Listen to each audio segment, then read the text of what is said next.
पुरानी दुश्मनी को लेकर एक शख्स का हुआ कत्ल। गोलकुंडा के इलाके Nadeem colony alpha function hall के करीब 45 साला जिलानी नामी शख्स का कोई नामालूम अफराद ने बेरहमाना अंदाज में तेजधारी हथियारों के साथ कत्ल कर दिया। गोलकुंडा पुलिस ने इस सिलसिले में एक केस दर्ज करके लाश को पोस्टमार्टम के लिए उस्मानिया हॉस्पिटल मुर्दाखाना मुंतकिल कर दिया और तहकीकात शुरू कर दी। सुनिए सारी तफसील महरूम की बीवी की ज़बानी। मेरा नाम फरजाना बेगम है, मेरे शौहर का नाम सईद जिलानी है।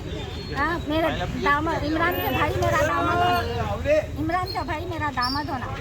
तो मेरे बहन के बच्चे कुछ पर्सनल लड़ाई की वजह से गालियाँ गलौजान दे रहा था, मेरे बहनों को भाइयों को गालियाँ दे रहा, तो वही हिसाब से वो लगा मार दिए उसको। हाँ मार दिए, मेरे शौहर नहीं मारे, मगर उन्हें क्या बोला हम लोग भी इन्वॉल्व है, मैं भी इन्वॉल्व हूँ, मेरे हस्बैंड भी, मेरी बच्ची भी इन्वॉल्व है, बल्कि उन्हें हम लोग का नाम भी लिखाया।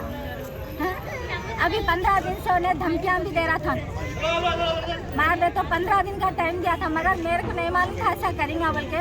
मैं कुछ अम्मा उन्हें सब पूरे अंदर होना भी रिश्ते में क्या होना, मेरे बेटी का जेठ है, मेरी बेटी है, बेटी का जेठ होना। मैं कुछ सडनली मेरे को इमरान और उसका फैमिली अंदर। सलमान को कौन मारे? सलमान को मेरे बहन के बच्चे मारे। आपके बहन के बच्चे को मारे? वो गालियाँ गलौजा बहन भाई के ऊपर गलत इल्जाम लगा रहा था। इमरान जेम्स कलेक्शन दुकान है, कपड़ों की दुकान है उसकी। मेरे शहर किराना दुकान में काम करते। रिश्तेदार है?